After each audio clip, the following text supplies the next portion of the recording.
And now it's time to focus on the business of industry advocacy. It is an extremely important topic to CLIA, and we take our role very, very seriously. We understand that we are here to help you navigate the waters of policy and to clarify the importance of the cruise industry to the world economy. We have a very special guest with us today who is going to speak to just these issues. But first, I'd like to show you a brief video to help introduce our next presenter. Greetings, Cruise 360. It's Zane Kirby here, the President and CEO of the American Society of Travel Agents. I hope everyone's having a great show so far. I apologize for not being there in person. However, I do have a really great excuse. At this very moment, I'm with the ASTA agents on a Princess cruise. In a few minutes, you're going to hear from Eben Peck, ASTA's Senior Vice President of Government and Industry Affairs.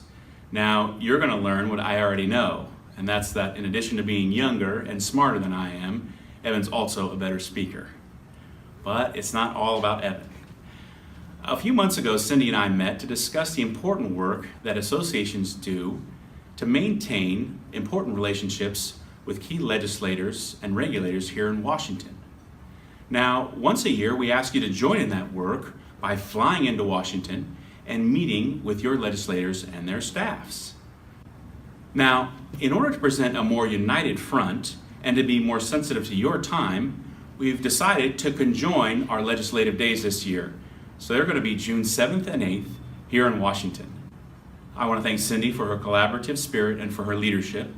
And I want to thank the members of ASTA and CLIA who support our two great organizations. I hope to welcome you to Washington June 7th and 8th. What a great video from Zane Kirby, the President of the American Society for Travel Agents. And here are our premier agency leaders, our CLIA premier agency leaders at the 2016 Congressional Cruise Caucus on Capitol Hill. These same leaders and many more will join us this year, June 6th through the 8th, at the 2017 CLIA Congressional Caucus, Congressional Cruise Caucus, which is aligned with ASTA's Capital Summit. With that, I am pleased to introduce the Senior Vice President, Government and Public Affairs for the American Society of Travel Agents, Mr. Eben Peck.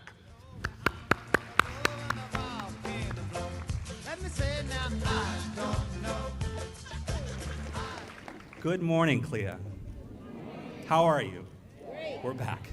As you heard, Zane Kirby, our president and CEO, couldn't be here today for the best possible reason. He's sailing on a Princess cruise, long weekend out of LA. He sends his regrets. A few thank yous before I get into it. I want to thank Cindy, Charlie, Mike, the entire CLIA team for inviting me here today. As you've heard, we've been working more closely with CLIA over the past few months, exploring a strategic partnership. I think there's going to be some more news coming out of that, so stay tuned. This is a great development for our industry. I also want to thank the ASTA members in the audience. Yes, Richard Fain, ASTA is here. Just kidding. We love Royal. Your support allows ASTA to effectively advocate for the agency community at all levels of government, within the travel industry, and before the traveling public. Finally, I wanted to celebrate the difference in terms of the relationship between travel agents and cruise lines as compared to other industry suppliers. I think all the travel agents here would agree that it's different.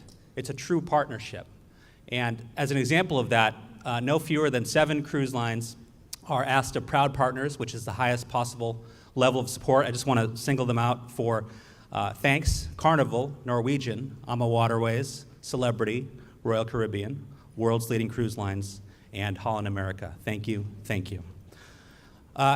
As I mentioned, the core of what ASTA does is to advocate for the travel agency community before the government, with suppliers, and with consumers. So advocacy and lobbying, government affairs, is often used interchangeably. I'm going to focus mostly today on the government affairs part of it, specifically why is it important, why you should care, and what you can do to help. So dictionary.com, my go-to reference, defines advocacy as the act of pleading for, supporting, or recommending, active espousal, whereas it defines lobbying as try to influence the actions of public officials, especially legislators. So CLIA and ASTA really exist to advocate for our industries, but a critical subset of that advocacy is lobbying, and that's what I'm going to talk about today. This means engaging with Congress, with federal agencies, with the White House, at the state level, state legislators, state regulators, governors when the occasion calls for it. We've even engaged in city and county lobbying on certain occasions.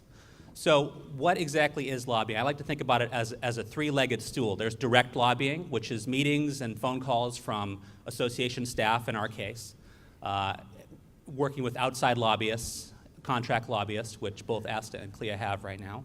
It's grassroots lobbying. This is really the most important part. This is real live Americans, constituents, taking a message to Capitol Hill. In DC, members of Congress spend all day dealing with the hated Washington lobbyists, of which I am one.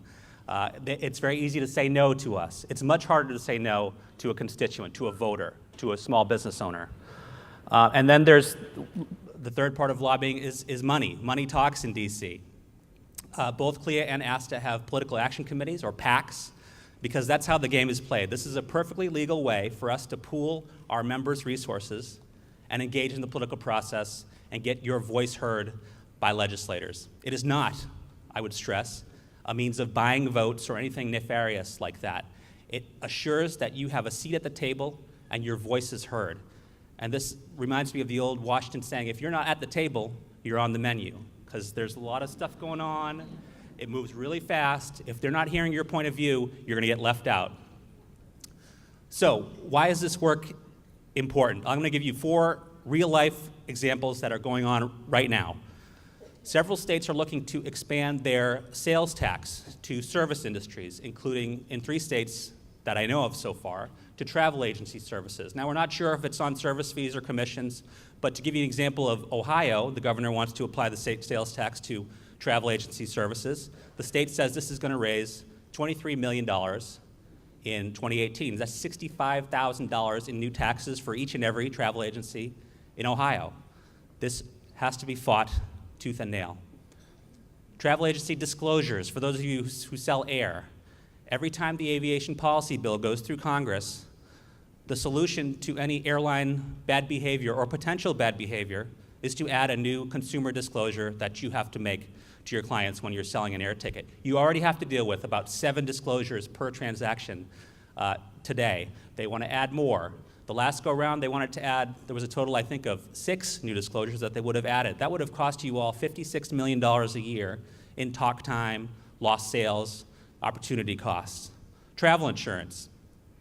5 years ago, each state had a different system for regulating travel insurance. Some had no regulations whatsoever.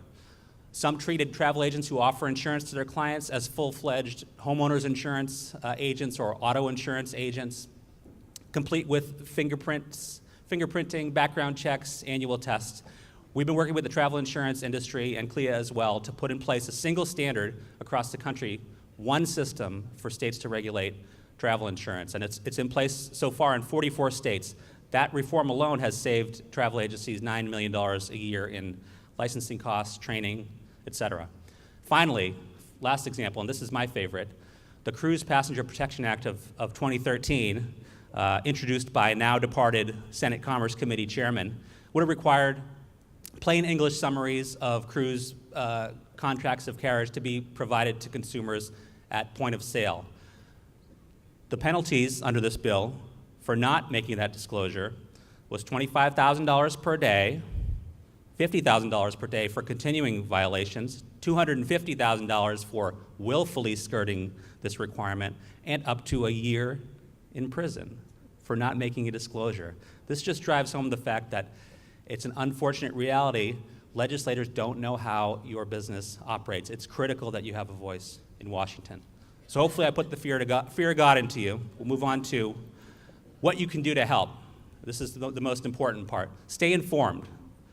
Whether it's on ASTA's website or CLIA's Cruise Forward, we have a number of resources to let you know what's going on and how you can get engaged. Get to know your members of Congress and state legislators. At least know who they are. Lobbying is about relationships, It's not about making a phone call when you really need something. It's about starting and developing a relationship, even with a staff member in that legislator's office. A great chance to do this, to start this process, is to, as Zane mentioned, attend our legislative day, which is going to be around June 7th this year in DC. We are co-locating and collaborating with CLIA on this, and we're going to go to Capitol Hill together and bring the travel agency, bring the cruise industry message to members of Congress.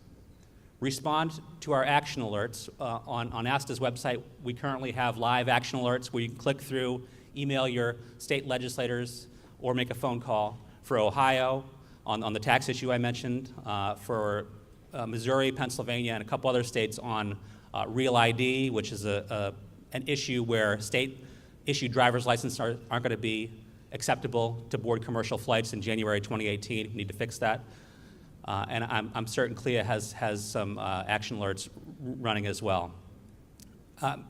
Let us know what you're hearing, whether it's ASTA, whether it's CLIA. We need to know what you're hearing in your communities when it comes to the government, what you're hearing in your city councils, what you're hearing from your state legislators. This allows us to effectively represent you if we have this intelligence. So the stakes are high on all these issues, and stuff moves really fast. And it's just critically important that, again, we have a seat at the table so we can influence this process. My time is running short. I'm going to close with a quote. Thomas Jefferson once said, "We in America do not have government by the majority. We have government by the majority of those who participate." So whether it's through ASTA or through CLIA, I urge you, participate, engage, activate. The future of your business may depend on it. Thank you, CLIA.